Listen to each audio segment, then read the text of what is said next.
Hi hello everyone, అందరికీ నమస్తేనండి. 3 కాంబినేషన్లతో curry చేయబోతున్నాను.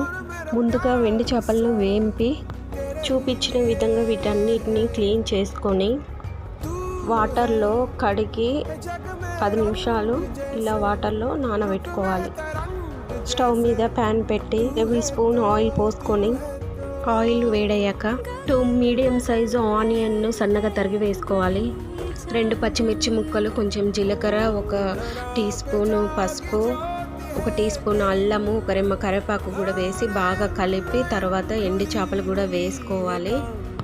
ముందుగా కట్ చేసి పెట్టుకున్న వంకాయ ముక్కల్ని వేసి 1 స్పూన్ సాల్ట్ను కూడా పైన చల్లేసుకోవాలి.